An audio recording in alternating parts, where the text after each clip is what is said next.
Au nom du Père, du Fils et du Saint-Esprit, ainsi soit-il. Je vous salue Marie, pleine de grâce, le Seigneur est avec vous. Vous êtes bénie entre toutes les femmes, et Jésus, le fruit de vos entrailles, est béni. Sainte Marie, Mère de Dieu, priez pour nous pauvres pécheurs, maintenant et à l'heure de notre mort, ainsi soit-il. Ô Marie conçue sans péché, Priez pour nous qui avons besoin. cœur sacré de Jésus, J'ai confiance en vous. Saint Dominique, Priez pour nous. au nom du Père, du Fils et du Saint-Esprit, ainsi soit-il.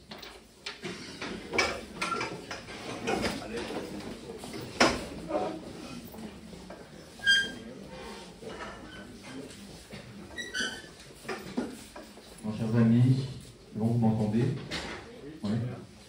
Donc, merci d'être venus nombreux ce soir, parce que c'est difficile de commencer un cycle de conférences dans cette période de pré-fin d'année, juste avant Noël, avec tous les événements que chacun d'entre nous avons vécu et auxquels on a participé. Nous sommes très heureux quand même de commencer ce soir notre cycle de conférences, parce que la première conférence a été annulée, on a dû en faire un peu plus tôt dans l'année scolaire. Et donc ce soir, nous avons la grande joie d'accueillir Patrice Franceschi. Nous avons la très grande joie pour deux raisons principales. Une raison plus liée à l'environnement, à la séquence que vit notre pays en particulier, et notre civilisation en général, avec des événements là qui ont marqué un peu les esprits et les comportements ces dernières années, qui sont bien éloignés du sujet de l'esprit d'aventure. J'en note trois en particulier.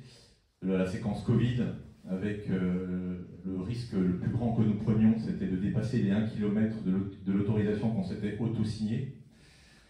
La deuxième, c'est ce phénomène de la guerre en Ukraine, où on a le courage de faire la guerre par procuration en envoyant des gens se battre les uns contre les autres, en leur fournissant des armes, mais sans se battre nous-mêmes, sans nous battre nous-mêmes.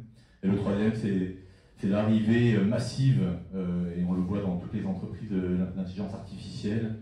L'homme est remplacé par la machine, le goût de s'émerveiller est remplacé par des recherches avec des mots-clés. On est donc ravis pour cette première raison de vous accueillir ce soir, parce qu'on a besoin un peu de nous changer les idées. La deuxième raison, c'est notre école. Notre école a 30 ans, elle tourne une page en ce moment. Elle tourne la page de la fondation, puisque nos fondateurs quittent les places opérationnelles dans cette école. Et le challenge qu'on va avoir, nous qui restons, c'est de maintenir l'esprit qui les a animés pendant ces premières années. Et je crois qu'il y a un des marqueurs, ça a été l'esprit d'aventure, parce qu'il y a 30 ans, faire une école qui est devenue ce qu'elle est devenue relevait vraiment du goût du risque. Alors, pour vous présenter, je ne vais pas commencer par vous présenter, je vais commencer par vous présenter l'école. Notre école, donc, qui est une école particulière, c'est une école complètement indépendante, qu'on appelle couramment une école hors contrat. C'est-à-dire qu'elle n'a pas du tout de contractualisation avec l'État. Elle a 4 marqueurs forts. Le premier, c'est l'attachement à la tradition bimillénaire de l'Église catholique. Donc on est profondément catholique, et notamment un attachement très marqué à la liturgie pré-conciliaire, comme on dit. Le deuxième aspect, c'est l'esprit de famille, dont ces événements qui se déroulent, mais il y en a plusieurs, sont un des éléments qui le symbolisent, cet esprit de famille. Le troisième point, c'est l'esprit de résistance.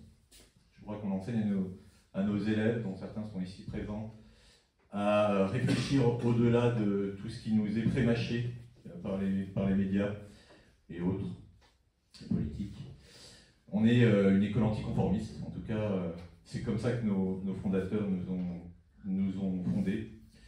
Et le dernier point, c'est un enseignement classique, c'est-à-dire qu'ici on apprend la lecture avec les méthodes syllabiques, on apprend l'histoire chronologique, et on oblige les élèves à faire du latin, voire même du grec. Voilà, donc c'est notre école, on en est fiers. Et combien d'élèves? Ah oui, alors c'est la plus grande école, la plus volumineuse, enfin là où il y a plus d'élèves hors contrat, on est environ 850 élèves. Voilà. Avec tous les cycles, que ce soit primaire, secondaire. Jusqu'à la terminale. jusqu'à la terminale, et avec une séparation entre les garçons et les filles, non-mixité à partir du collège. Donc Patrice Franceschi, pour vous présenter... Pardon ? Franceschi, d'accord. Pardon. Pour vous présenter, d'abord on peut... bien commencer. Voilà, exactement. Vous êtes officier de réserve, vous êtes intervenant à l'école de guerre, vous êtes un écrivain prolixe, on y reviendra, vous êtes cinéaste, vous êtes éditeur, et vous avez un dénominateur commun, c'est l'aventure, et particulièrement l'esprit d'aventure que vous définissez, là je vous paraphrase, comme la dimension intellectuelle et spirituelle de l'aventure.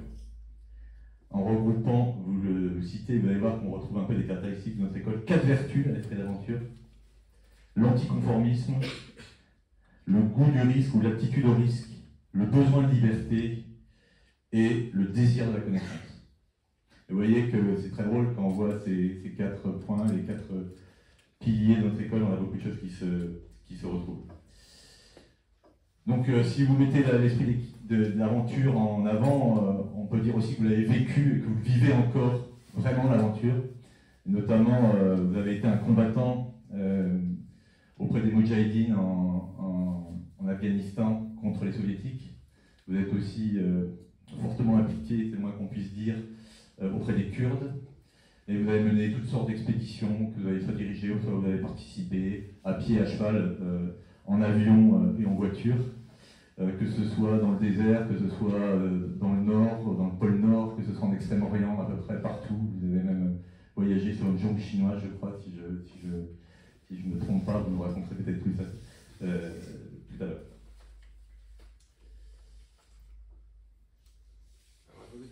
On va faire un truc très interactif. On va faire un exposé ex cathedra comme à la Sorbonne au département de philo. Donc, pour répondre tout de suite par rapport à ça, vous allez écrire un peu plus tard. Vous m'entendez ou pas? Non, moi. Bon, je reprends ici. D'accord. Donc, par rapport à ça, moi, je ne vais pas me présenter davantage que ce que vous avez fait, qui est déjà très bien. Donc, vraiment pour la jonque chinoise, ça, c'est seulement si vous avez des questions sur moi que j'y répondrai. Je ne vais pas parler de moi. Voilà. Et moi, je vous introduis quand même. Voilà, mais ça suffit pour moi. Donc, écrivain prolixe, je disais 40 ouvrages avec des noms très évocateurs comme Combattre. Vous avez eu un prix Goncourt pour la nouvelle, avec un livre, je crois, qu'on va vous proposer à la vente qui s'appelle La première personne du singulier. Des noms évocateurs aussi comme Bonjour Monsieur Orwell en 2020.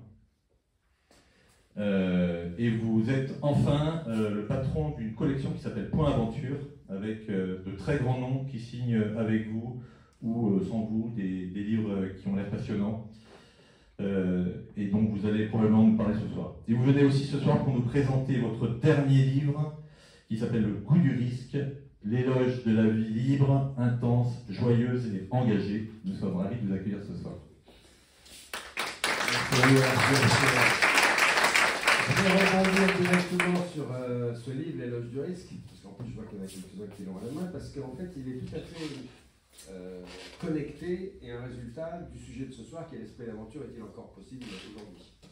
Parce qu'en fait l'un ne va pas sans l'autre, parce que l'un repousse l'autre. Enfin, voilà. Alors si je pars sur l'aspect central de notre conversation, je crois qu'on a 1 heure à peu près. Heureuse d'avoir beaucoup de moments pour les questions. Quand vous voulez, à n'importe quel moment, et pas moi d'abord et vous après.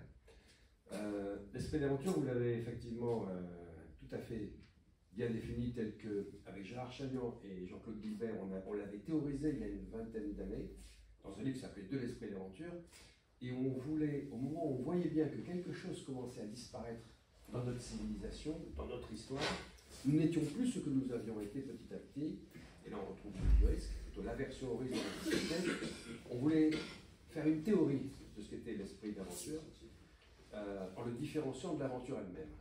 Parce qu'en réalité, ce qu'on peut appeler l'aventure, telle que traditionnellement elle existait, merci de me reprendre si je ne parle pas assez près du micro, l'aventure telle qu'elle a existé traditionnellement, telle qu'elle a fait notre civilisation, dans l'exploration, dans la science, dans les armées, est quelque chose qui, de toute façon, maintenant qu'il n'y a plus de terres inconnues, en regardant une carte, il n'y a plus écrit terra incognita, est quelque chose qui disparaît et ne reviendra plus. En revanche, l'esprit d'aventure, avec les 4 vertus, au sens, puisqu'on fait du grec un peu ici, arrêter l'excellence des choses, on peut le définir très bien. Voilà, vous l'avez dit, c'est d'abord le goût de la connaissance, l'esprit de liberté, la capacité au risque et l'anticonformisme. Ça peut rester. Même si toute la société, dans ce qu'elle est, dans ce qu'elle nous oblige, nous en empêche, voilà, ça peut rester. Et ça peut être dans n'importe quel métier, en n'importe quelle activité humaine, en n'importe quelle fonction, c'est quelque chose qui est dans notre intime liberté de pouvoir le mettre en place. Et c'est un esprit de résistance, évidemment, mais il faut pour ça avoir le goût du risque. Bien. Donc cet esprit d'aventure, depuis qu'on l'a théorisé de cette manière-là, et ça peut être discutable, quelqu'un peut dire l'esprit d'aventure, cette dimension intellectuelle de l'aventure, c'est autre chose que ces 4 vertus. Pourquoi pas? Ça se discute. Pour nous, pour moi, à l'expérience des choses, c'est ça et rien d'autre. Et c'est compté. Et à partir de là, il faut donner l'exemple. Moi, je le fais depuis j'ai 18 ans, et je vois beaucoup de gens qui le font, et ça donne une capacité de résistance au monde tel qu'il devient assez extraordinaire, parce que au fond, si on a cette foi-là, cette foi non religieuse, cette foi spirituelle laïque, de l'esprit d'aventure, tout est encore possible, et nous vaincrons dans toutes les difficultés et tous les défis qui nous attendent. Parce que, et là je vais le relier à l'aversion au risque dans nos sociétés, parce que les orages de l'histoire se rapprochent à tout niveau, il ne faut pas être dupe. Si on est lucide, et être lucide c'est le travail de toute une vie, on s'aperçoit que nous sommes à des... et j'en reviendrai à l'intelligence artificielle puisque vous en avez parlé, on s'aperçoit qu'on est à une croisée des chemins de notre civilisation, très nette, très claire, très dangereuse, mais en même temps très lumineuse si on fait ce qu'il faut. Rien n'est jamais perdu. Il ne faut jamais dire en vain. Ça, c'est l'esprit d'aventure. Bien que la situation soit quand même difficile. Si l'on regarde autour de ce qui arrive aujourd'hui, la ligne de démarcation de l'histoire et de son tragique, c'est entre les démocraties, en gros les sociétés occidentales, qui sont un peu en décomposition, puis le reste du monde, qui est partagé entre États dictatoriaux, autoritaires et totalitaires, genre la Chine et la Corée. Et tout ça avance, comment dire, pas positivement. La société elle-même, telle qu'elle avance, telle qu'elle se fait, c'est pas celle qu'on attendait. Quand moi j'étais jeune, à l'époque encore de l'insouciance, où le progrès, l'avenir, c'était quelque chose de mieux que ce qu'il y avait avant. Tout ça, c'est terminé quand même. Chacun le voit bien dans ce pays. Il y a une différence entre la modernité et le progrès humain. Depuis qu'il y a une séparation, depuis les années 50, entre le progrès humain et le progrès technologique, très bien théorisé par des philosophes comme Hannah Arendt ou Habermas, on voit bien que ce qui nous attend n'est pas ce qui nous était promis dans nos sociétés. Et se rajoute à ça quelque chose de tout à fait inédit dans notre histoire, c'est l'aversion au risque. L'aversion au risque.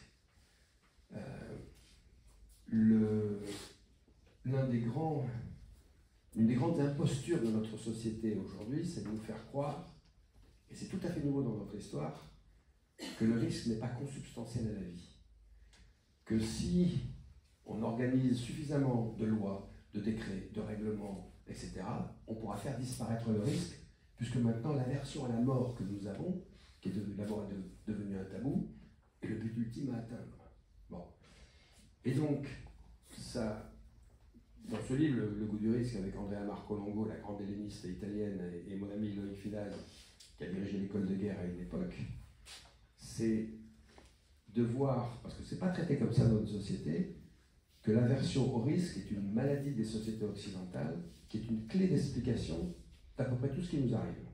Si on regarde ça sous cet angle-là, alors on peut comprendre vraiment beaucoup de choses qui nous arrivent et tous les défis qu'on n'arrive pas à relever, parce qu'au fond, l'aversion au risque suscite une peur constante.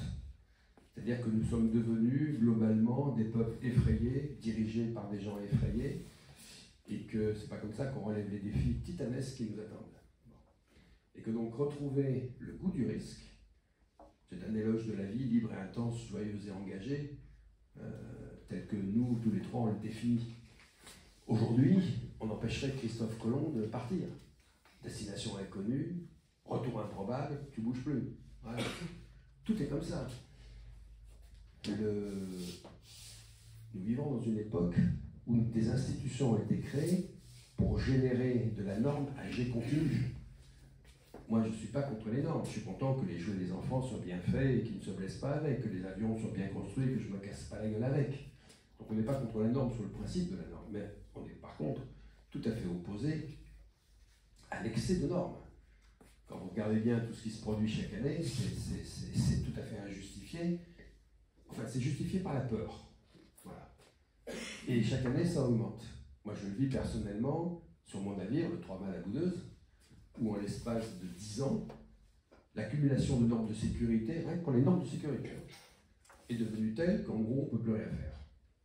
On est cadenassé, enfermé, emprisonné, on étouffe, et en gros, on vous dit, ben, tu ne bouges plus, quoi. C'est vachement rassurant de ne plus bouger. Tu rends compte, tu n'as plus de risque. Tu vivras longtemps.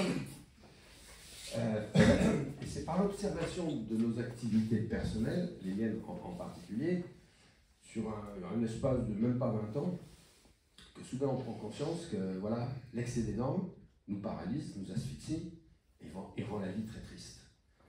Les politiques hygiénistes et le reste. Ensuite, au-delà des normes qui tuent l'esprit d'aventure, surtout quand on les impose aux enfants, aux jeunes, à une époque où la mort est écartée, euphémisée, on empêche même. La plupart des gens, ils ne voient pas de mort dans leur vie.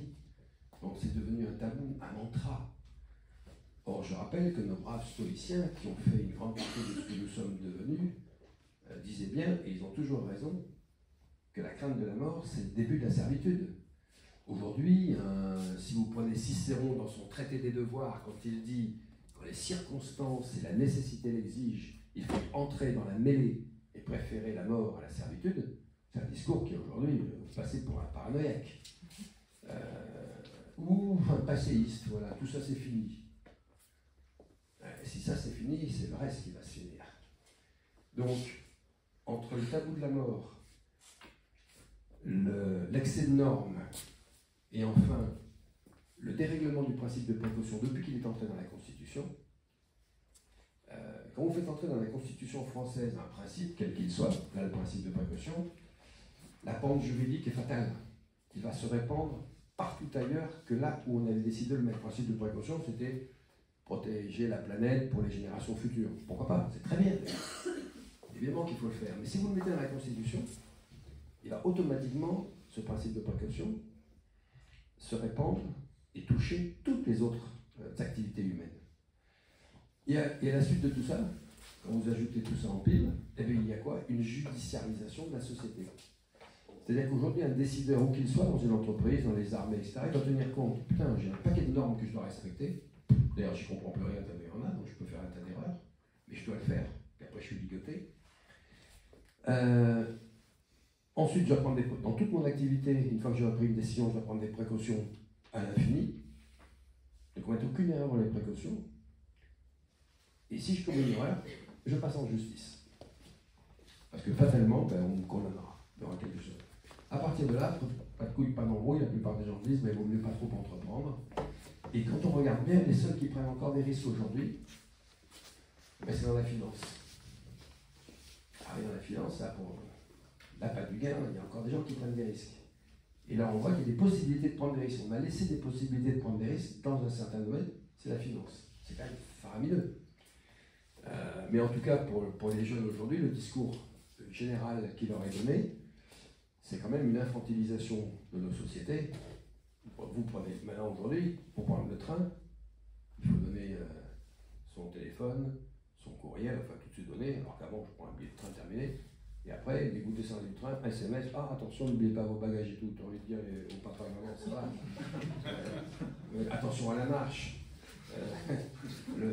L'alerte orange, il va pleuvoir, ayez peur, cachez-vous. Enfin, on est dans une société où l'infantilisation et la crainte, on a peur de tout. Et comme j'avais dit mon camarade Chalian, mais on a déjà même peur de notre ombre. Tout ça, c'est un état des lieux. Je me borne à constater des faits. Je ne porte pas encore de jugement. Et là, maintenant, je vais porter un jugement qui est que partout ailleurs, hors d'Occident, ça ne se passe pas, ça. Partout ailleurs, hors d'Occident, il y a de l'énergie encore, des prises de risques. Et dans des États qui sont tous sauf démocratiques. Et des États qui portent sur nous un regard très clair, qui est celui-là. Au final, finalement, les Occidentaux ne sont plus ce qu'ils ont été. Et donc, on peut faire nous beaucoup de choses maintenant. Que ce soit chez le camarade Erdogan, en Turquie, avec son rêve de néo-ottomanisme. Je ne vais pas attaquer tout le monde, sinon les Occidentaux ne se défendront pas. Que ce soit la Chine qui veut reprendre sa place, l'Inde qui veut la contrer, bref. Et je ne parle même pas de l'Égypte, de l'Algérie, tous ces gens-là se réarment massivement. Si vous prenez une carte du réarmement mondial, pays par pays, qui fait quoi? Heureusement, on avait un peu d'avance. Vous voyez que la progression de pays comme ceux que je viens de citer, nous c'est entre du 3 et 2-3%, eux c'est entre 170 et 200%. La Chine encore plus. Donc même ceux qui ont du retard sont en train de rattraper leur retard.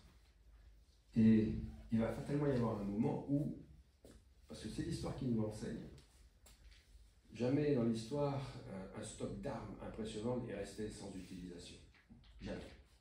Ça finit toujours par servir à quelque chose, surtout si ceux qui se réarment ont des projets expansionnistes et où la démocratie leur est totalement inconnue, où le prix de la vie humaine n'est pas un problème, où ils sont assez nombreux pour payer ce prix-là, et où finalement la ruée vers la puissance, c'est chez ces gens-là qu'elle est maintenant.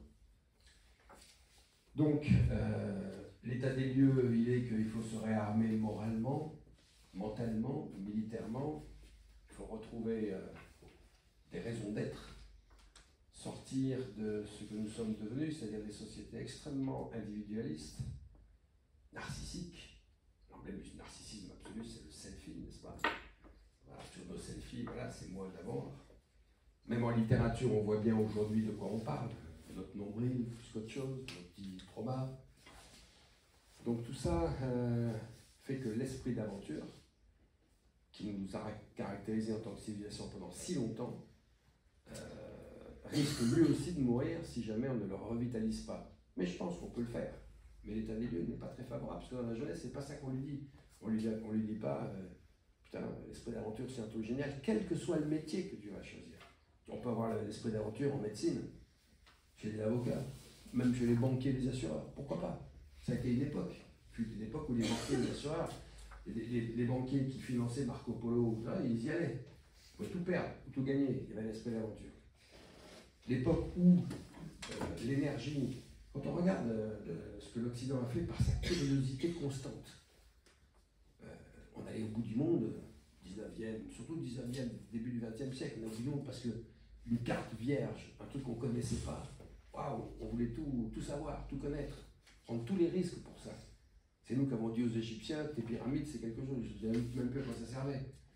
Les nôtres étaient curieux, on voulait savoir, on découvrait. Tout ça c'est vraiment... Et je fais tout de suite une connexion sur l'intelligence artificielle, parce que l'intelligence artificielle générative, hein, parce que je rappelle que l'intelligence artificielle, ça fait plusieurs décennies qu'on vit avec.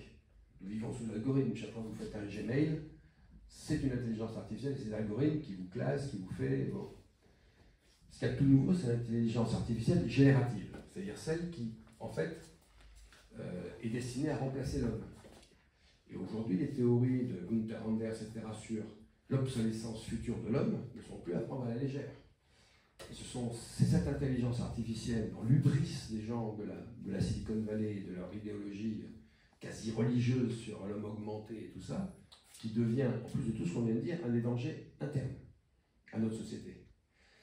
Parce que remplacer les facultés principales de l'homme, qui sont de penser et de créer, déléguées à des machines, on peut être à peu près certain que si on continue dans cette voie-là, et on le voit déjà dans les universités, à l'école, etc., eh bien on va faire une génération future de tendance à l'effort zéro. On le voit déjà dans les facs. Des thèses de philo qui sont faites avec l'intelligence artificielle, ils se font encore attraper quand même par les profs. Mais ils disent ça devient une manie. Pourquoi se fatiguer? J'ai déjà externalisé depuis longtemps ma mémoire. Je clique sur Google pour savoir 1515 Marignan. Et maintenant, je peux faire encore mieux, de même déléguer ma pensée à une machine qui va faire ça plus vite que moi et beaucoup mieux. Et quand il y a aujourd'hui des demandes de régulation française, européenne et internationale sur l'intelligence artificielle, effectivement, qu'est-ce que demain nous serons si les machines font tout à notre place? Pas tout à notre place. Moi, je veux bien que les machines, elles fabriquent des bagnoles dans une usine, ça je m'en fous. Qu'il y ait des robots dans les machines, au contraire, pas tout. Bon, moi, je n'aimerais pas passer ma journée à faire le même geste. Les temps modernes de Chaplin, si vous avez vous rappeler du film, personne n'a envie de les vivre. Donc, ok, les robots, on les domine, ils font la machine, c'est très bien. Mais par contre, leur déléguer la pensée, la créativité, tout ce qui fait notre faculté humaine, ça c'est un saut anthropologique qui n'a rien à voir avec ce qui se passait il y a encore un an ou deux. Et comme on nous promet que ChatGPT et tout ça, c'est encore très embryonnaire, hein, on va faire beaucoup mieux. Et tous les 3 mois, ils sortent une nouvelle capacité. Franchement, on ne sait pas où on va. Et s'il n'y a pas de régulation pour dire intelligence artificielle pour ceci, je prends, pour de la recherche, un truc comme ça. Et pour tout ce qui est des facultés proprement humaines, de penser et de créer, je ne prends pas. Ou je régule fortement. Si on ne fait pas ça, on ne sait pas du tout où on ira. D'autant plus que, et je termine avec ça, ces braves gens de la Silicon Valley, qui sont, vous savez, le transhumanisme, tout ça est lié, travaillent maintenant sur donner une conscience à la future intelligence artificielle générative. Bref, une sorte de chat GPT beaucoup plus performant que maintenant, 1000 fois plus performant, mais en plus avec une conscience. Alors quand ils ont décidé ça, on dit mais pourquoi vous faites ça? C'est du suicide organisé. Vous allez créer des machines infiniment plus puissantes que nous, qui calculent, pensent, qui connaissent tout, qui ont lu tous les livres du monde, etc. Et en plus avec une conscience. Eh bien, ils ont défini qu'il y avait 14 critères. Qu'est-ce que la conscience humaine? Il y a 14 critères. Et donc, ils travaillent maintenant pour cocher les cases de ces 14 critères en disant c'est très compliqué, hein, voilà, mais on est très bon. Avec encore une décennie ou deux, et on va y arriver. Et là, vous leur dites mais le pourquoi philosophique de tout ça, pourquoi vous créez des machines qui seront 1 milliard de fois plus puissantes que les hommes? C'est quoi cette hubris absolument folle? C'est le docteur Folamour, c'est tous ces trucs-là. La réponse, ils ne l'ont pas encore donnée. Mais il y a des gens qui travaillent à ça. Et ils travaillent à ça avec des milliards de milliards. Il faut voir que c'est pas vous et moi dans notre coin, dans un petit laboratoire, pour dire comment je vais donner une conscience à mon chat GPT. Non. Des milliers de gens travaillent là-dessus avec des milliers de milliards de dollars. Donc ça, c'est des grands défis civilisationnels pour le monde entier qui se rajoutent à tous les autres. Aux volontés impérialistes de la Chine, de l'Inde, de la Turquie, de l'Iran, évidemment. Les empires perses et les empires ottomans vont s'affronter. Donc, ça se rajoute d'un point de vue purement philosophique. C'est-à-dire que, en fait, la grande question, c'est qu'est-ce que va devenir l'homme? Les individus de notre propre humanité. Voilà. Ça, c'est une question, aujourd'hui, radicalement essentielle, à laquelle il ne faut pas tarder à répondre, parce que un jour, il sera trop tard. Donc, on a devant nous, pas ça pour décourager les plus jeunes là, qui sont là, il y a beaucoup de défis à relever. Et en fait, l'esprit d'aventure, il dit toujours une chose, quels que soient les défis à relever, que ce soit les défis qu'on a pu connaître en 40 ou d'autres, jamais dire en 20. Et là, moi j'ai eu une grande leçon qui m'a été donnée par les Kurdes depuis 10 ans, c'est qu'ils pensent la même chose, ils sont environnés d'ennemis qui veulent leur disparition. Je parle sous de la Syrie, les Turcs, le régime syrien, les Irakiens, tout le monde, les Iraniens. Et malgré ça, au lieu, eux, de migrer, ils décident, et c'est très stoïcien, et ils parlent, je leur ai dit dès les premières années, ils parlaient comme les stoïciens sans le savoir, ils décident que rien n'est jamais perdu, qu'on n'est mort que quand on l'a décidé d'une certaine manière, et que ce à quoi ils croient, vivre libre, leur démocratie, l'égalité homme-femme, tout ça, ça vaut la peine de vivre, de se battre, de souffrir et même de mourir. Eh bien, on leur donne un coup de main, mais on peut gagner. Et même aujourd'hui, ils sont aux 3/4 abandonnés, où la pression turque et la pression iranienne deviennent importantes. ça reste des gens très joyeux, ils rigolent, ils font la fête, parce qu'ils se battent tous les jours, et que c'est pas parce qu'on se bat tous les jours et que l'horizon est très sombre qu'il faut se décourager, bien au contraire, c'est l'inverse. Plus ça a l'air difficile, plus ça a l'air dur, plus ça a l'air impossible, plus il s'accroche et plus on doit s'accrocher. Donc être lucide et voir que l'avenir est assez sombre ne doit surtout pas nous rendre pessimistes, mais au contraire, optimistes dans le combat qu'on veut mener pour que justement ce côté non lumineux de l'avenir n'arrive pas, ne survienne pas. Et ça dépend de nous, complètement. Ou on renonce, ou on relève le défi avec une sorte même de jouissance du combat, et là on peut gagner. Et les vrais ennemis physiques, ben, on leur bottera le cul dans ce cas-là, c'est tout. Maintenant, si on décide que le rapport de force, le nombre, tout ça, c'est foutu, alors on est déjà foutu rien que dans la pensée de l'avoir dit. Donc je reste, moi, extrêmement optimiste sur le résultat final. Nous sommes toujours une grande civilisation, et elle relèvera ses défis si chacun s'y met. Il faut retrouver une conviction combative telle que nous l'avions, telle que les stoïciens nous l'avaient appris, à l'époque de la formation des légions romaines et tout ça, et telle que l'était encore finalement, il n'y a pas si longtemps, nos pères et nos grands-pères. C'est pas, tout ça est assez récent. Mon grand-père est mort, mon père est toujours vivant, 94 ans, mais quand il voit ce qu'il était lui, quand il faisait la guerre, et ce qu'on est devenu nous, il voit en l'espace de 50-60 ans une sorte d'effondrement moral, mental, alors que nous avons tous les moyens de... Voilà, donc il faut en quelque sorte se relever, retrouver la force d'âme qui a su nous habiter, et à ce moment-là, tous les défis seront relevés. Mais il va falloir se battre. Mais c'est exactement de se battre. C'est même une, comment dirais-je, c'est l'esprit d'aventure. C'est tout. Qui ne renonce jamais, pour ce qui en vaut la peine. Voilà. À ce stade, s'il y a des questions, franchement, on peut commencer à y aller. N'hésitez pas, voilà.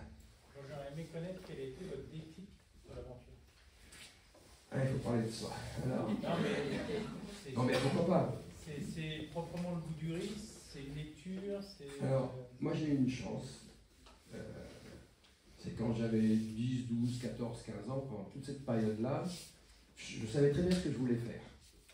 Mais ça n'avait pas de nom. Je lisais beaucoup de livres, à l'époque où les parents donnaient les livres entre les mains des enfants, leur ouvraient la clé du trésor de la littérature.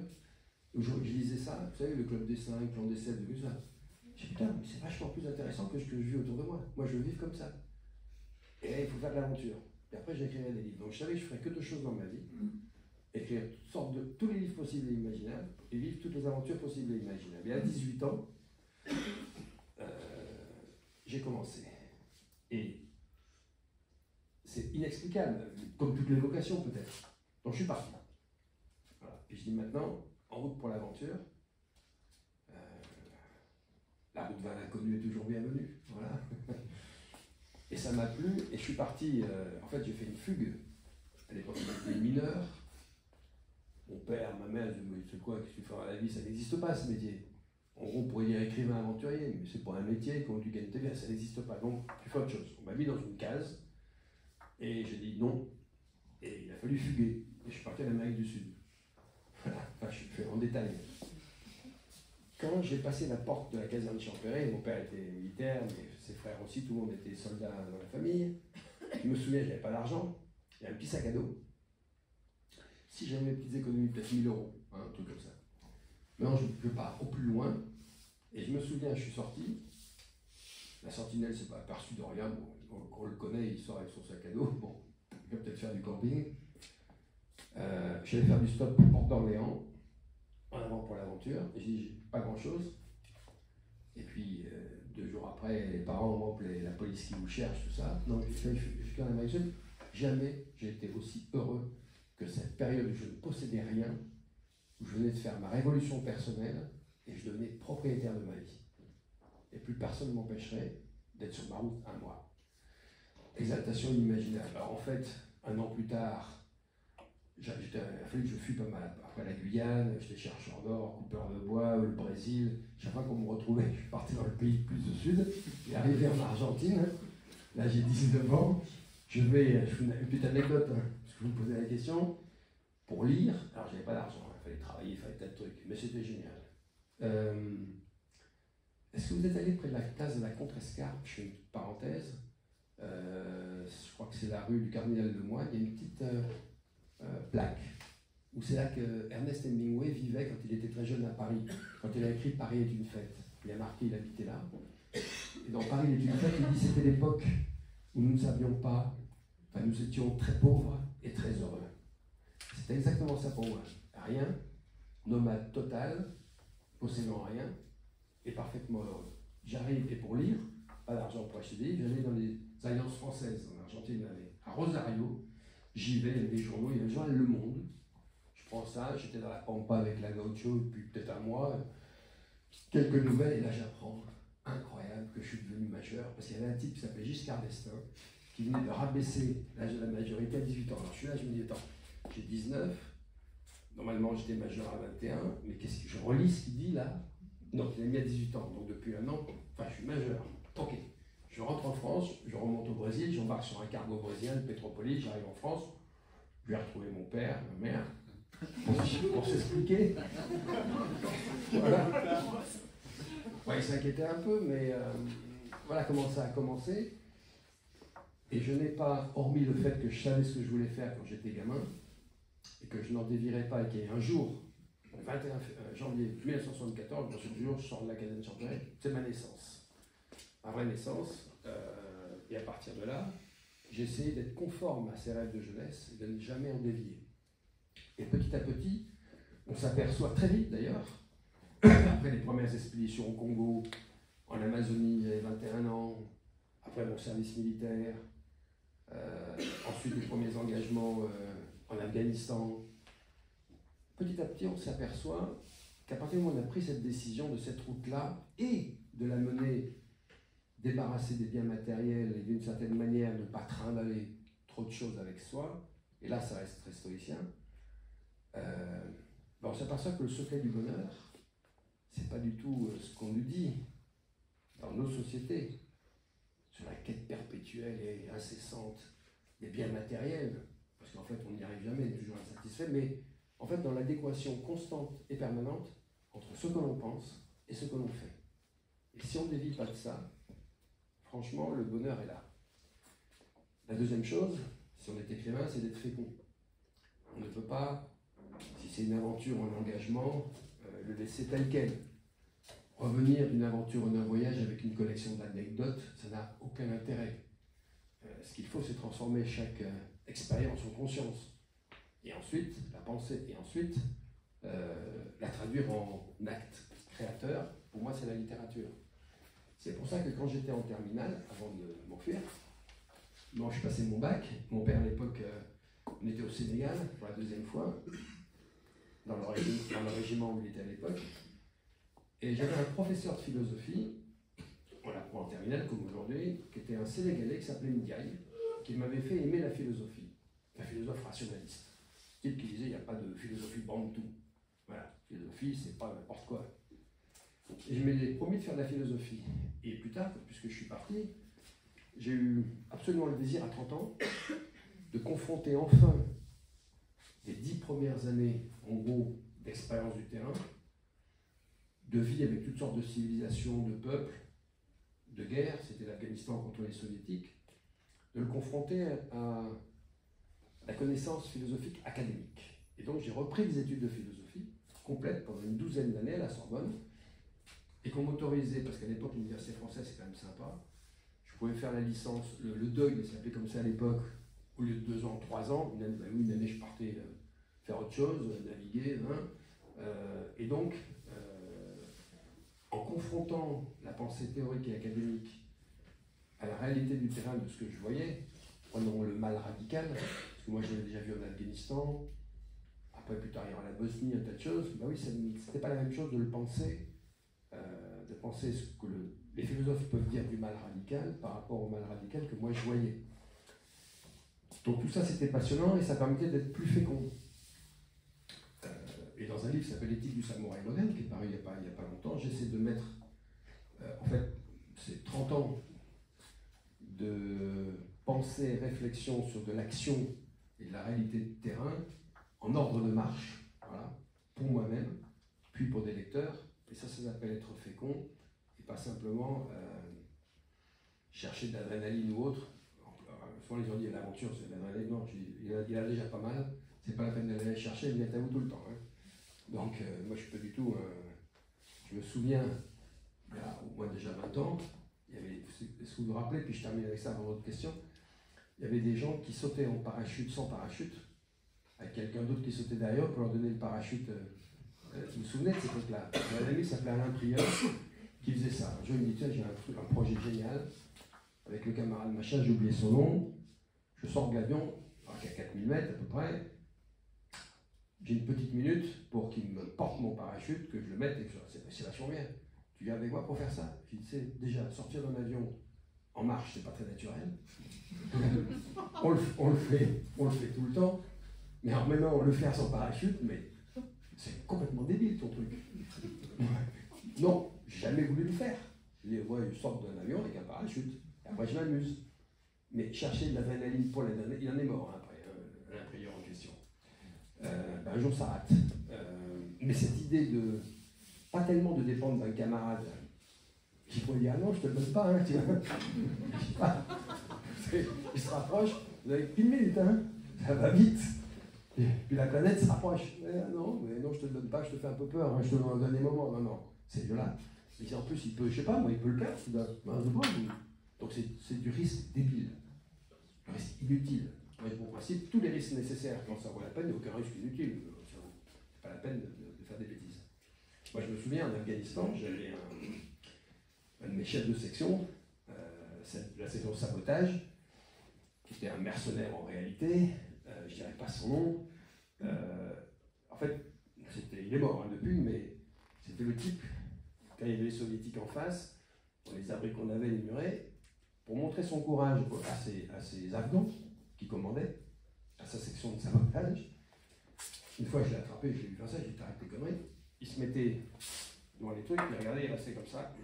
J'attends qu'un sniper russe me voit, puis on verra s'il m'attrape. J'ai dit, tiens, ça. Penser une salle des soldats, non, c'est du plus, il est vachement courageux lui. Hein. Tchatchoum, il s'appelait, c'est un franco-chinois, il est vachement courageux, non, il est con. Donc, ne l'imitez pas, ça c'est du risque inutile. Voilà, je ferme la parenthèse sur ce genre de choses, mais j'espère avoir répondu à votre question et d'avoir un peu développé sur le sens profond qu'il faut trouver à partir de ça, à ce type d'action. Voilà. Pour revenir à la conférence que vous aviez avant ma question, est-ce qu'avec l'intelligence artificielle, on se fabrique pas en fait notre propre cinquième colonne? Je pense qu'on fabrique pire que ça. On fabrique notre obsolescence, notre inutilité future. C'est-à-dire que c'est la meilleure manière de devenir une plante verte. J'ai rien contre les plantes vertes, c'est des amis des plantes ici. Bon. Mais enfin, je pourrais en être réduit. Je me souviens, avoir pris conscience de ça, il y a, je ne sais plus quand c'était, en allant un jour voir ma mère, je monte l'ascenseur, j'allais la voir souvent, et quand je poussais la porte de l'ascenseur, je devais aller appuyer sur l'interrupteur pour mettre la lumière, puis après la porte de ma mère qui était à gauche, ouvrir ou taper. Et un jour je sors de l'ascenseur, ça s'allume tout seul. Ça s'allume tout seul, c'est quoi ce truc-là? Alors ça me choque quand même, j'ai plus la maîtrise, on vient de me priver du choix, d'allumer ou pas allumer. Et si je veux faire une surprise à quelqu'un, ou si j'ai entendu un cambrioleur et je ne veux pas allumer, je ne peux plus. Alors je suis allé voir le concierge, je lui ai dit pourquoi maintenant c'est comme ça? Maintenant tout le monde est habitué, hein, vous sortez, tout s'allume. Elle me dit c'est vachement plus commode. Et là je lui dis quand même, en fait c'est entre l'esprit de commodité et l'esprit de liberté. Je n'ai plus la liberté, on vient de me retirer pour des raisons de commodité, et l'intelligence artificielle ne fait que ça maintenant. Pour des raisons de commodité, on vient de me retirer le libre arbitre de mes choix. Alors c'est pas grand chose pour l'interrupteur, mais c'est déjà une tendance de l'affrontement qu'on voit aujourd'hui entre l'esprit de liberté, ça coûte toujours très cher, le choix, et l'esprit de commodité, tu n'as pas le choix mais tu n'as plus rien à faire. À force de ne plus rien à faire, on va nous dispenser même, grâce à l'intelligence artificielle, le plus dur des exercices, celui de penser par soi-même. Et notre capacité demain Alors, la pente naturelle de la paresse humaine de devenir des plantes vertes, c'est ça, peut-être la 5e colonne, je ne sais pas comment l'appeler. En fait, c'est ça qui nous est finalement proposé sur le temps long, de ne plus rien avoir à faire, même pas penser. Et beaucoup de gens s'en satisfont. Quand des camarades disent on fait la génération canapé maintenant, finalement, je m'assois sur le canapé, j'allume la télé, je bouffe des cacahuètes, des chips, tout ça, je commande mes plats, je commande Netflix, je ne fais plus rien. Je n'ai plus rien à faire, tout est commode. Donc, oui. Alors, du coup, moi, je trouve que ce que vous dites, c'est une petite contradiction, parce que vous voulez réguler sur l'intelligence artificielle. On va l'empêcher de faire ça. Voilà. Donc ça, c'est une première contradiction pour moi. C'est pourquoi, si je veux empêcher... Parce que vous dites qu'il y a trop de règles, et là, ça en fera une. Oui, mais attendez. Je finis. Et deuxièmement, ensuite, dans la définition de vos 4 piliers, il y a l'anticonformisme. Et donc, je pense que même en présence d'une IA massive, eh ben, l'homme il aura toujours le choix de faire de l'anticonformisme et donc de s'échapper de ça. Alors, la deuxième question, je vais répondre d'abord. Non, vous n'y échapperez pas quand le filet sera entièrement fermé. Vous n'avez plus le choix. Quand je prends, et après je reviens au début de la question, quand je prends un billet de train, ça m'énerve maintenant de devoir donner mon courriel, mon téléphone et ça. Et si je ne le fais pas, je n'ai pas de billet de train. Terminé. Vous prenez le vélo. Non, mais pas le vélo si vous allez à Nice. C'est juste c'est là encore où l'anticonformisme permet de se libérer de ça, parce qu'on peut s'échapper de temps. Est-ce que vous pensez ça, une vraie que vous êtes libéré vraiment? Vous allez à Nice, ça vous prend 3 heures. En vélo, ça vous prend 8 jours. Vous pensez franchement que c'est une libération? C'est une contrainte absolue. Vous êtes sur la boudeuse, vous allez à la voile. Mais parce que j'ai choisi d'aller à la voile. Et j'ai choisi d'aller à Nice en train parce que j'ai pas 8 jours à perdre en vélo. Non, c'est pas, j'ai plus de choix. Quand le filet sera, grâce à l'IA, entièrement refermé, vous verrez que vous n'aurez plus aucune échappatoire. Ce n'est pas encore tout à fait le cas, mais c'est ce qui se présente. Parce que la société de surveillance généralisée qu'on veut nous promettre pour notre sécurité, notre plus grand bien, elle s'installe. Chaque caméra de vidéosurveillance est quelque part, c'est un clou dans le cercueil des libertés. Et pour revenir au début de la question, je rappelle qu'il n'y a pas de contradiction. Quand je dis que je ne suis pas contre les normes, mais contre l'excès des normes, ça veut dire qu'il y a des normes qui sont bonnes. Et une régulation peut être bonne contre l'intelligence artificielle et non pas un excès, justement, de normes. Parce que si vous ne régulez pas, c'est comme vous voyez un ennemi, si vous ne faites rien, ben, il va gagner. Vous voyez un ennemi philosophique, existentiel, un ennemi métaphysique de l'homme, qui est ce type d'intelligence artificielle générative destinée pour votre plus grand bien, finalement, ne plus rien faire à devenir une plante verte. Si vous ne régulez pas, vous deviendrez une plante verte. Donc c'est là. Un dernier truc, après j'arrête. Pour laisser les autres. C'est justement, alors, qui va réguler? Est-ce que la France va réguler? Et à ce moment-là, la Chine, etc., vont se précipiter dans les maillons. Et eux, avec ce goût de conquête. Vous évoquez une excellente question, parce que le problème d'une régulation, pour être efficace, pour ça, cette truc-là, elle doit être internationale. Si même elle est simplement européenne, c'est pas possible. Et d'où la difficulté colossale qu'il y ait véritablement, je ne suis pas sûr qu'il y en aura une. Ou en tout cas, s'il y en a une, ce sera vraiment un minima pour satisfaire un peu tout le monde. En fait, on fait semblant.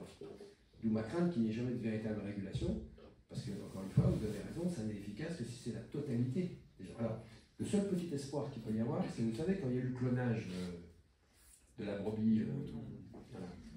Ça a tellement fait peur à tout le monde, là quand même, on peut cloner des hommes, waouh, qu'il y a quand même une régulation qui a été faite, internationale, mondiale, pour on ne clonera pas des hommes. Bien. Ça n'empêchera certainement pas des gens de le faire en cachette. On ne sait pas. Pour l'instant, je n'ai pas vu mon clone ni le vôtre, donc on ne sait pas. Peut-être demain on verra des clones de Chinois, je ne sais pas. Mais là, on peut espérer que l'intelligence artificielle générative, ce qu'elle prépare, va tellement faire peur à tout le monde que sur un certain nombre de points, tout le monde se mettra d'accord pour qu'elle ne fasse pas, qu'elle ne nous remplace pas définitivement, par exemple avec une conscience. Bon. Mais effectivement, il faut une régulation internationale totale, complète, sinon ça ne marche pas. Ce qui est embêtant aujourd'hui, c'est pas l'État. Beaucoup de gens disent non, c'est pas si grave que ça. Autant T d'aujourd'hui, c'est pas si grave que ça. On n'est même pas encore rentré dans l'âge de pierre de l'intelligence artificielle générative. Enfin, c'est son âge de pierre seulement. Ça va aller très vite. Donc il faut voir les choses non pas d'aujourd'hui, quand elles commencent, mais être visionnaire. Qu'est-ce qui va se passer dans 10, 20, 30 ans? Et quand on voit les travaux qui se font, quand on se penche dessus, on sait que dans 10, 20 et 30 ans, tout sera radicalement changé. Et qu'elle aura pris un pouvoir colossal et que nous obéirons aux machines. Déjà, c'est assez frappant. Vous voulez prendre un taxi, il n'y a plus personne au bout du fil, et quand il y a quelque chose, c'est une voix synthétique. Déjà, c'est une IA qui vous parle. Quand vous allez sur Internet, vos banques et tout, Chabot, vous venez montrer tout ça. Voilà, ça se prépare. On ne parlera plus à personne. Et c'est les robots, là, les chabots, qui vont décider. Vous êtes dans la case, vous n'êtes pas dans la case. Après, vous pouvez taper tout ce que vous voulez, vous ne rentrez plus. Voilà. Donc, votre choix, votre liberté, vous pouvez faire ce que vous voulez, vous ne l'aurez plus. Voilà. Si ça se passe comme ça, il faut en prendre conscience. C'est pas aujourd'hui, mais ça se prépare. On le sent bien déjà aujourd'hui. Voilà, c'est d'autres questions. Mais l'esprit d'aventure, il nous dit qu'il faut résister tout de suite. Et pour certaines choses, il faut réglementer. Pour d'autres, ça va être difficile. Et je pense qu'on va être contrôlé plus rapidement que ça, sans forcément l'intelligence artificielle, parce que, par exemple, les banques qui veulent minimiser le liquide et augmenter justement tous les paiements électroniques, à un moment donné, on va arriver sur un compte bancaire, et puis si on ne pense pas gauche ou droite, on peut fermer le compte parce qu'ils ne pensent pas. Et mais donc, tout à fait. Économiquement, on est alors, ça, c'est un autre sujet, celui de la société de surveillance généralisée qui, déjà depuis un certain temps, se met en place. Contrôle, partout, de plus en plus nombreux. Quand je parlais du train que vous prenez, pourquoi ils vous demandent votre mail, votre truc comme ça? En fait, c'est pour vendre vos données. Mais avant, vous ne le demandez pas. Boum, un coup de plus dans le cercueil. Et ainsi, mais il y en a beaucoup. Hein. En permanence, on le voit bien, même pour sa banque. Vous avez du mal, moi, j'arrive plus à parler à quelqu'un. Il y a toujours envoyer un message à votre conseiller, vous ne savez pas qui c'est, et puis c'est pas dans les clous du contrôle, ça passe pas, il n'y a pas de discussion. Vous ne rencontrez plus quelqu'un pour convaincre, c'est fini. Donc bien sûr que cette société de contrôle généralisée se met en place, et l'intelligence artificielle et les nouvelles technologies le favorisent. Et là, vous regardez la Chine, qui est déjà arrivée à un niveau de contrôle de la population grâce à son système, vous savez, de contrôle social. Vous naissez avec un certain nombre de points. Vous êtes surveillé, contrôlé toute votre vie, et vous gagnez ou perdez des points selon votre comportement. Une sorte de vaste école de rééducation à ciel ouvert. En Chine, c'est inimaginable. Vous avez toutes les villes. Alors prenons des choses simples, sur lesquelles on pourrait être d'accord. Il ne faut pas traverser la rue en dehors des clous. Bon. Si quelqu'un en Chine traverse hors des clous, il y a des caméras partout et des écrans, et que la reconnaissance faciale est déjà faite, le type, il est filmé, reconnu, et sur l'écran, immédiatement, tout le monde le voit à côté, Shimachin Chibo, là, il a triché, il est passé hors des clous, il perd 2 points. Voilà. Il perd 2 points. Et s'il perd 2 points, mais il n'aura pas de passeport avant 2 ans, où il faut. Voilà. Ça existe déjà. Les drones, qui sont qui arrivent sur le champ de bataille depuis déjà un certain temps, révolutionnent le champ de bataille. Mais pas seulement. Dans la société de contrôle généralisé, si vous allez à Tokyo, à Singapour ou ailleurs, vous avez peur. Parce que dans un parc de Singapour, aujourd'hui, toujours pour votre bien, vous avez des robots chiens qui surveillent. C'est un robot chien, ils sont la taille d'un chien, c'est un robot. Il a des caméras, des senseurs partout, et il surveille les gens. Il circule, vous le voyez. Et il parle, et vous n'avez pas intérêt, et il y a une connexion avec des drones qui filment dans les 3 dimensions, vous n'avez pas intérêt à jeter une bouteille par terre, n'importe quoi. Aussitôt c'est vu, mais je ne suis pas contre, il ne faut pas jeter les bouteilles par terre. Et là où je suis contre, c'est d'entendre un robot qui vient me reprocher un truc, qui me met une amende, qui me regarde, et puis tu n'as pas intérêt à déconner, sinon tu t'en prends plein la gueule. Un humain peut-être, pourquoi pas un flic, mais un robot. Voilà. Tout ça se met déjà en place. Et ça arrivera chez nous, fatalement. Voilà, donc voilà l'état des lieux. Oui. Comment, selon vous, éduquer vos enfants à la liberté et au goût de l'aventure? Absolument. Rappelez une chose fondamentale qui a fait aussi la structure de notre société, c'est que vivre libre, la liberté, c'est la valeur suprême qui irrigue toutes les autres pour leur donner sens. Fraternité, égalité, tout ça, s'il n'y a pas de liberté, ça n'a plus de sens. Qu'est-ce que c'est que l'égalité sans liberté? Ça a été le système communiste en Russie et en Chine. Hein. Égalité sans liberté. et ainsi de suite, je ne veux pas développer, mais c'est la première des facultés, la volonté de vivre libre, c'est-à-dire d'agir et de penser par soi-même, en fonction des paramètres de sa civilisation, de son enseignement, mais sur lesquels j'ai un esprit critique, un libre arbitre, et voilà, c'est vivre libre. Et à partir de là, tout le reste est possible. Voilà. C'est à partir du moment où on a eu ça, qu'on s'est développé, qu'on est devenu curieux, que personne ne vous empêchait de développer votre curiosité pour découvrir le monde, pour inventer. Ça a été des révolutions fabuleuses grâce à la liberté. Et une époque où on pouvait dire la liberté ou la mort. Donc c'est ça l'enseignement principal. Et après, il y a tout le reste qui découle. La fraternité, c'est important.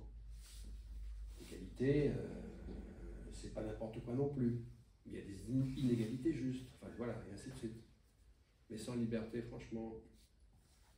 Et vous savez, s'il n'y a pas de liberté, il n'y a pas de sens même du soldat. Pourquoi il se battrait un soldat si ce n'est pas pour défendre son pays libre?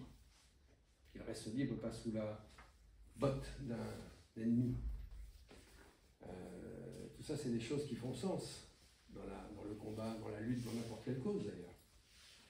Sans liberté, franchement, la vie, ça n'a plus de goût. Le sel de la vie, c'est de la vivre librement telle qu'on l'a choisie. Ça ne veut pas dire faire n'importe quoi, hein. On peut définir la liberté de plein de manières, mais en gros, c'est ça. Qu'est-ce qui est? Moi, je vois parmi beaucoup de jeunes, hein, je ne sais pas si ceux-là seront d'accord avec moi, mais ils sont éduqués dans une école un peu différente, mais une grande tristesse générale, beaucoup d'angoisse sur le climat, sur tout. Il n'y a plus l'insouciance et le plaisir de vivre le champ de la vie qu'il y avait avant. C'est pour ça qu'on est, je crois, la société qui prend le plus d'anxiolytiques au monde. Il n'y a pas de hasard. Une fragilité psychologique de la jeunesse, c'est vraiment une catastrophe. En plus, la période du Covid n'a pas arrangé les choses du Covid. En fait, du confinement n'a pas arrangé les choses. Donc cette gaieté de la vie, ce goût de la vie, on se lève le matin, waouh, ça vaut la peine, la vie est belle, c'est quelque chose qui, dans tout ce qu'on vient de dire, se rétrécit, s'atrophie, se calcifie. Voilà. Et ça, pour la jeunesse, c'est tout à fait antinomique. Mais quand vous regardez quels sont les rêves des jeunes, majoritairement aujourd'hui, c'est créer une start-up, la revendre à 30 ans, devenir millionnaire et prendre sa retraite. Bon. Oui, regardez les trucs. La deuxième, c'est être influenceur sur YouTube. Voilà, bon. Il y avait ça, mais ça c'était un peu avant. Maintenant, c'est YouTuber, encore plus simple. Influenceur sur YouTube. Donc, mais c'est pas les jeunes qui sont en faute sur les messages qu'on leur donne, les pauvres ils prennent ce qu'on leur donne. Hein.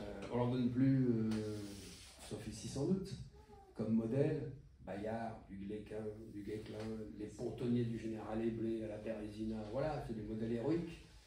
Nous vivons les temps post-héroïques de l'Occident, avec une inversion des valeurs complètes. Aujourd'hui, le héros, c'est la victime. La concurrence victimaire est extraordinaire à observer. Chacun est plus victime que le voisin. Oh, vous savez pourquoi les combattantes kurdes n'ont pas été soutenues en France par les mouvements féministes?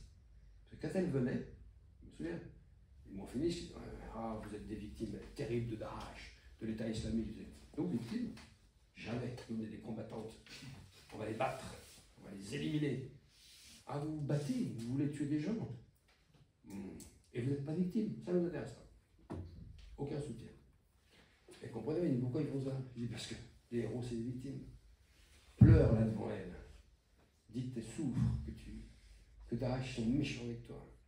Même que tu as été torturé. Là, tu es une victime, ils vont t'aider. Si tu dis que tu te bats les armes à la main et que tu vas les éliminer, alors là, tu deviens infréquentable. Donc nos temps postérieurs, c'est des temps de basculement de toutes nos valeurs, d'inversion en fait. Je prends le héros et la victime, maintenant vous savez qu'on a voulu à un moment donné donner la Légion d'honneur aux victimes des attentats. C'est extraordinaire. Ah, jusqu'à présent, jusqu'à cette époque-là, on ne l'a pas fait finalement, on a créé une décoration à côté. Bon, c'est quand même à la grande chancellerie, on dit attendez, cette décoration a été faite pour des gens qui méritent activement, pour leur pays, enfin, il y a des critères quand même très nets, pas pour des victimes qui n'ont rien fait et qui étaient là au mauvais endroit, au mauvais moment. On va les plaindre, ces victimes, évidemment, on ne va pas les décorer à la Légion d'honneur. Mais ceux qui le méritent à la Légion d'honneur, qu'est-ce qu'ils vont dire? Pour l'avoir demain, qu'est-ce qu'il faut faire? Hein, ça va être compliqué. Mais il y a eu cette discussion qui n'aurait même pas dû avoir lieu. Mais de toute façon, avoir fait des médailles pour les victimes, qui sont des gens passifs. Et là, c'est pour les gens actifs, qui font quelque chose. Bon. Donc cette inversion des valeurs, elle est due à nos temps post-héroïques. C'est comme ça. Nous vivons les temps post-héroïques de l'Occident. Et ça n'a pas favorisé tous les défis, la victoire sur tous les défis à venir. Voilà, s'il y a d'autres questions. Ouais. Un complément, effectivement, peut-être pour répondre à la dame. Pour les enfants, effectivement, je pense qu'il faut bien aussi comment dire, les amener, les préparer à l'échec. Et dans ton ouvrage, tu as une partie qui est très bien là-dessus. Tu peux en dire voilà, oui, tu as tout à fait raison, c'est un complément, c'est que dans la maladie de l'aversion au risque, il y a la crainte de l'échec. La plupart des gens n'entreprennent plus par peur de l'échec. Auparavant, et c'est ce qu'il faut revaloriser, l'échec était compris, regarde tous les grands explorateurs, les pionniers de l'aviation, ils le disaient, était compris comme un apprentissage qui peut être positif sur le chemin du succès. On ne réussit pas toujours du premier coup, et qu'il n'y a que les gens qui entreprennent qui peuvent échouer. La plupart des gens qui disent « moi j'ai jamais eu d'échec, qu'est-ce que tu as fait dans la vie ?» Rien. Non, pas de problème. Ça arrive. Je voulais pas avoir d'échec, j'allais à l'entreprise, je suis tranquille. Voilà, j'ai appris ma retraite quand j'avais 20 ans. Enfin, intellectuellement. Donc, la valeur de l'échec, elle est extrêmement bien représentée par un personnage de fiction merveilleux qui s'appelle Zorba. Dans le livre et même le film, le livre de Nikos Kazantzakis, Alexis Zorba, le film c'est Zorba le Grec, vous savez, un film formidable d'ailleurs avec Anthony Quinn comme héros, et où il convainc le jeune écrivain qui est là, qui cherche, qui a une mine de lignite en Crète, d'entreprendre, il ne faut pas la laisser, il faut entreprendre, sortir tout ce charbon, le mener vers la mer, on fait un grand téléphérique, tout ça, il part dans une... C'est le souffle vital de ce mec, Zorba, etc. Et à la fin, dernière scène du film, parce que dans le film il a bien rendu, les premières chariots de lignite descendent à la mer, tous les pops sont là, toute la population, et allez, on a réussi notre truc, ça descend de la colline, ça descend, et tout s'écroule. Tout est l'échec total et absolu.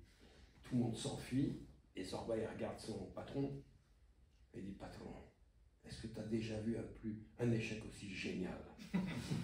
Et maintenant, dansons. Et il danse, c'est la fameuse danse du Sirtaki sur la plage. Et il dit quoi? Il dit « J'ai tout tenté, j'ai tout jeté dans la balance, j'ai perdu, je danse, je me redresse et je recommence. » Ça, c'est la vertu de l'échec. Aujourd'hui, c'est l'inverse. Il ne faut surtout pas connaître ça parce que sur votre CV d'entrepreneur ou n'importe quoi, si vous avez fait un échec, wow, vous allez le payer cher derrière. Si vous avez un nouvel emploi, vous arrivez, ah putain, vous avez fait ça, ça n'a pas marché, oui, vous n'êtes pas bon.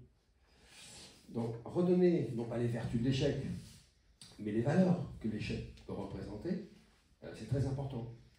Parce que celui qui craint l'échec n'entreprend pas. Celui qui craint la mort est déjà sous servitude. Il n'entreprendra rien qui lui fera risquer sa vie. Et ainsi de suite. Tout ça est lié. Comme la solitude. Il y a un chapitre sur la solitude. Ne pas craindre la solitude. Aujourd'hui, les gens, moi ça me frappe le soir, quand je circule dans Paris, les cafés bondés. Je cherche les livrets, j'en vois beaucoup. Des cafés partout. Des milliers de gens sur les terrasses qui boivent, qui fument. Je dis, mais ils perdent leur temps là-dedans. Il est minuit, qu'est-ce qu'ils foutent? Il faut mieux de chez eux à bouquiner ou un truc comme ça. Et non, ils ont peur de la solitude en fait. Ils ne peuvent pas être seuls. On se retrouve seul avec soi-même, c'est parfois observer un immense vide apocalyptique, une sorte de néant. Donc il faut mieux aller. Mais la solitude, c'est la capacité à renouer le dialogue intérieur avec soi-même. C'est le moment de penser, de réfléchir, de ne pas être perturbé, et ainsi de suite. Oui, dans ce livre, il y a 15 chapitres, entre le mort au principe de précaution et l'abus des normes. Il y a aussi la solitude, l'échec, la mort, que la mort n'est pas à craindre, qu'il ne faut pas s'attarder à vivre, que le vrai étalon de la vie, c'est pas sa durée, mais son intensité. Bref, des choses plutôt exaltantes pour la jeunesse, qui font de ce livre en fait un livre positif, et c'est un éloge de la vie. Voilà. À partir du moment où on ne craint plus le risque. Il est consubstantiel intéressant. De toute façon, le contrat de départ, il est connu. Hein. Alors, je ne parle pas aux gens qui croient en Dieu profondément et à une autre vie après. Mais en tout cas, sur Terre, le contrat de départ, il est là. On est pour mourir. Et le principal, c'est pas de craindre la mort, même si l'on croit à une autre vie, c'est de craindre de mal utiliser le peu de temps que la vie vous concède avant de disparaître de la scène. Voilà, ça la seule peur honorable. Peur de rien faire de sa vie. C'est pas de mourir. Donc parfois, il faut vivre vite et s'en aller à temps. Voilà. Vous savez ce que disait Kessel? Il y a une très belle pièce sur Kessel qui est au Lucernaire en ce moment. Je crois qu'elle s'appelle Kessel ou la liberté. C'est un ami qui l'a écrite. Je vais la voir 2-3 fois. Je ne sais pas, je vais vendre pour vous la pièce, mais elle est vraiment bien faite. Et Kessel, c'était quelqu'un qui disait un jour, il est interviewé par un journaliste. Et il dit, ah, putain, vous prenez des risques, faites tas de trucs, c'est vachement bien. Parce qu'à l'époque, c'est pas bien, c'est vachement bien. Le journaliste s'interroge, vraiment très fier de ce qu'il faisait. Et donc, vous craignez pas, c'est quoi ce que vous craignez vraiment? Prenez tous les risques. Et moi, monsieur, ce que je crains, c'est l'accident qui ferait que je mourrais dans mon lit. Ah, ça me fout la pétoche. Il voulait pas mourir dans son lit. Il est mort dans son lit quand même, mais bon. En tout cas, pendant sa vie, il disait, putain, j'espère mourir au grand soleil, quoi. Faire quelque chose. Pas dans mon lit. Il a vécu trop longtemps qu'il est mort quand même dans son lit. Mais en tout cas, il vivait comme s'il ne voulait pas mourir dans son lit. Et à l'époque, c'était très admiré. Quand on lit des textes des pionnières de l'aviation, là je prends les femmes, parce que j'ai publié le livre de Catel Faria que tu connais, hein, sur les pionnières de l'aviation, les aventuriers du ciel. Waouh, quelle énergie! Dans les années 30, peur de rien, il n'y a rien. Ah, il y a une volante qui survole les Andes et tout, dit bon, partir, j'ai qu'une chance sur 3 d'arriver au bout. Hein. Mais aujourd'hui une chance sur 3, mais putain, tu restes chez toi. Elle, c'était une chance sur 3, c'est celle-là qui va tomber, la bonne. Et puis si ça ne tombe pas, je mourrai dans le grand linceul des Andes, dans la neige. C'est super comme fin. À 30 ans, il y va. C'est fini, ça. Quelqu'un dit ça aujourd'hui. Moi, j'aime bien le dire, mais voilà. Mais c'était ça. Le goût du risque, c'était ça. Le goût de la liberté. Et personne à l'époque n'empêchait la personne de le faire. Tu veux risquer ta peau, t'es propriétaire de ta vie, vas-y. Et si tu réussis, putain, on va t'honorer, mais alors, il faudra des statues partout. Voilà. Les Grecs, anciens, ils cherchaient la belle mort. C'est ce qui s'appelait la belle mort. Souvent, c'est la mort au combat. Ils ne la craignaient pas. Tout ça a changé. Voilà. Donc, retrouver le goût du risque, se dire que le contrat des parents s'en fout, ce qui compte, c'est de faire quelque chose de sa vie, et surtout, arriver à l'hiver de sa vie en se retournant, ne pas se dire ben, c'est pas ce que j'aurais voulu, j'ai peut-être pas fait les bons choix. Et en fait, tous les mauvais choix que j'ai faits, c'est parce que j'avais peur de prendre des risques, ou peur d'être anticonformiste, ou peur de ce qu'on pense de moi, ou peur de l'échec. C'est la peur qui nous guidait la plupart du temps. Voilà. Ça, c'est des leçons de vie importantes. Et c'est celles qui nous feront vaincre si on les retrouve. Oui, mais justement, est-ce que vous pensez que c'est possible de les retrouver quand un peuple dans sa majorité semble avoir perdu ce goût du risque que vous... C'est vrai, ça c'est le constat. Mais je pense que rien n'est perdu quand on mène le combat. Avec Andrea et Louis, quand on a écrit ce livre, c'est juste un livre de combat. Hein. Nous, c'est pour porter cette parole et dire que ça existe encore de parler comme ça. Ça rencontre beaucoup de succès, notamment chez les jeunes. Qui disent, ah, on peut penser comme ça, on peut faire comme ça. Parce qu'en fait, la vraie jeunesse, toute la jeunesse, elle peut être exaltée, donner-lui du sens, des choses à faire, le goût positif, elle y va. Donc il faut parler, il ne faut pas penser que ça va être très difficile, c'est pas majoritaire, c'est pas grave. Moi j'appelle ça l'esprit de Kobané. Quand les Kurdes étaient encerclés, une chance sur 100 de s'en sortir à 1 contre 10, et ils étaient là, on va tenir. Et si les Occidentaux arrivent, on va gagner. S'ils n'arrivent pas, on ira mourir jusqu'au dernier, comme au Thermopyles. Ils adorent Léonidas. Et les statues de Léonidas, assez mal faites à mon avis, l'artiste kurde n'était pas terrible, enfin bon, c'est horrible, c'est pas grave. Le principe est là, une statue de Léonidas sur la place de Kobané. Oui, mais vous dites que chez les Kurdes, c'est une mentalité générale, manifestement. Ils sont comme nous étions il y a peut-être 100 ans. Oui. À nous de redevenir comme ça, il ne faut pas avoir peur à ce moment de dire il y a des modèles qui existent d'ailleurs, de gens qui sont capables de le faire. Il faut porter cette parole, voilà. On va dire que c'est évangéliser d'une certaine manière, voilà. De dire que ça c'est génial, c'est exaltant.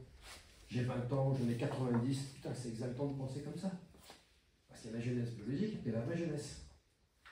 Il y a celle qui pense comme ça. Il n'y a pas de plus grand crime contre soi-même que de refroidir avec l'âge. Mais oui. Et en fait, moins il reste de temps, plus il faut accélérer le pas. De toute façon, on n'a plus grand-chose à perdre. Après, si je peux me permettre, il ne faut pas se tromper de combat, parce que dans ce que vous dites, c'est devenu un langage officiel uniquement sous l'angle matérialiste. Ce que vous avez dit sur l'échec et autres fait partie de la doxa officielle à travers le héros du monde moderne qui n'est plus que le créateur de start-up. Et effectivement, une fois qu'il a et sa start-up, c'est quoi? C'est une petite appli à la con pour commander une pizza ou prendre des enfants. Et celui-là, c'est le Mermoz ou Saint-Exupéry du monde moderne. On le donne en témoignage aux jeunes, on en fait l'idéal du jeune et on lui dit si tu veux réussir ta vie, vas-y, prends des risques, n'aie pas peur de planter ta boîte, mais tu l'auras créé et effectivement à 30 ans tu seras millionnaire et là tu auras enfin un travail qui est de plus rien foutre. C'est ce que je disais tout à l'heure, le seul domaine encore où on prend des risques qui sont admirés, c'est la finance, tout ce qui vient de l'argent, ce que j'ai dit tout à l'heure. C'est l'argent. Oui, mais je fais un constat là-dessus. Pour gagner de l'argent, prends des risques. Ça, bon. Là, une fois que j'ai dit ça, je parle de toutes les autres actions où les gens ont peur de l'échec. Mais celle de la finance, de la patte du gain, je l'avais déjà écarté de côté en disant que là, ils prennent encore des risques. Et là, le rêve, c'est youtubeur ou la start-up, à 30 ans, je l'avance, je suis millionnaire, je prends ma retraite. Donc j'ai écarté ça, qui malheureusement est très majoritaire, pour essayer de parler du reste, où là, on peut agir et faire quelque chose. Et pour répondre à madame, franchement, jusqu'au bout, il faut y aller, jamais en vain. Et vous savez, est-ce que vous vous souvenez du poème de ce grand Victor Hugo, Ultima Verba? Ah oui, c'est un fabuleux poème. Il a écrit aussi la chanson des aventuriers de la mer, dans la légende des siècles. Extraordinaire. En partant du golfe d'Otrante, du 30, en arrivant à Cadiz, nous étions 10. Pour les enfants, il faut aussi leur refaire lire, dans les Fables de La Fontaine, Le Chien et le Loup. Le plus beau poème, la plus belle fable sur la liberté. Un loup n'avait que les os et la peau, tant les chiens avaient des bonnes gardes. Vous savez comment ça se termine? Il court encore. Il préfère la liberté en étant efflanqué que la sécurité et sans liberté en étant gras. Donc, Ultima Verba, ça se termine, les grands combats, silage. Ça se termine quoi? S'il y en a 100, j'en serai. S'il en reste 10, je serai le 10e. Et s'il n'en reste qu'un, je serai celui-là. C'est un poème de Victor Hugo complètement homérique. S'il n'en reste qu'un, je serai celui-là. C'est-à-dire que de toute façon, jusqu'au dernier, je combattrai. Et dans le recueil de nouvelles qui avait reçu le prix Goncourt, cette nouvelle, j'imagine ça dans une nouvelle qui s'appelle Carrefour 54, d'un jeune sous-lieutenant en 40, qui admirait Victor Hugo et ce poème de Ultima Verba, et qui se trouve un jour confronté à un carrefour, à être fidèle à lui-même ou pas. Tout le monde se débande, les Allemands arrivent. Est-ce qu'il sera fidèle à lui-même et il fera ce qu'il disait que devait faire Hugo dans Ultima Verba? S'il n'en reste qu'un, je suis là. Il choisit de le faire. Et il n'y en a plus qu'un qui se bat et c'est lui. Voilà. Il n'y a jamais de désespoir. Jamais. Alors, tout désespoir en politique est une sottise absolue. Bon. Par conséquent, même si vous êtes toute seule, il ne reste plus personne, il faut continuer. Et d'abord, ça serait une fin honorable, déjà. C'est mieux que rien. Et en plus, si chacun fait comme ça, ça finit bien. Voilà. Mais faire une fin honorable n'est pas une fin en soi. Bien sûr. Au regard du bien commun de la société. Tout à fait. C'est ça que je dis, mais si, au pire, je laisserai une fin honorable, mais si chacun sert d'exemple aux autres en disant même un seul on peut faire, ça fait 2, ça fait 3, ça fait 10, et à la fin ça gagne. En fait, encore une fois, il ne faut pas avoir peur, il ne faut pas craindre la solitude, pas craindre de combattre seul, et on se retrouve plein. Voilà. En fait, il ne faut jamais désespérer.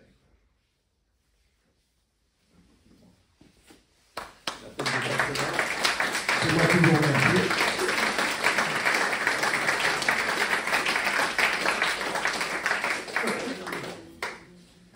Merci beaucoup pour ces mots à la fois dits avec plein de charisme. On sent l'aventurier on vit un peu à travers vos mots, les aventures que vous avez pu vivre. Merci beaucoup pour ces mots qui sont précieux pour les raisons que j'évoquais tout à l'heure, mais aussi pour nos préoccupations quotidiennes de père et mère de famille. Et je crois qu'il y a quelque chose d'important que vous avez souligné, c'est que l'aventure a commencé dans la littérature. On a pu goûter à l'orateur, on a pu vivre à travers ses mots, ses aventures. Je crois que maintenant, on doit se précipiter au fond de salle sur l'écrivain, avec les quelques exemplaires qui sont mis à votre disposition que vous pouvez acheter auprès de Jean Guéry.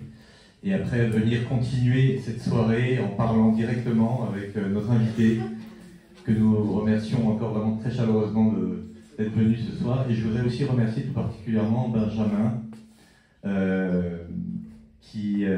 camarade Saint-Cyrien, officier de Légion, qui a organisé cette conférence, qui m'a donné cette idée. Je crois que c'était une riche idée, une très bonne idée, et nous le remercions vraiment très chaleureusement. Merci beaucoup, Benjamin. Voilà, donc pour finir la soirée, donc, comme je vous disais, vous pouvez venir récupérer quelques dédicaces si vous voulez. Vous avez aussi en fond de salle un petit vin de l'amitié, verre de l'amitié qui vous est proposé. Et avant tout ça, nous allons finir par une petite prière. Au nom du Père et du Fils et du Saint-Esprit, ainsi soit. Gloire au Père, au Fils et au Saint-Esprit. Saint Dominique, Notre-Dame de France, et que par la sainte miséricorde de Dieu, au nom du Père et du Fils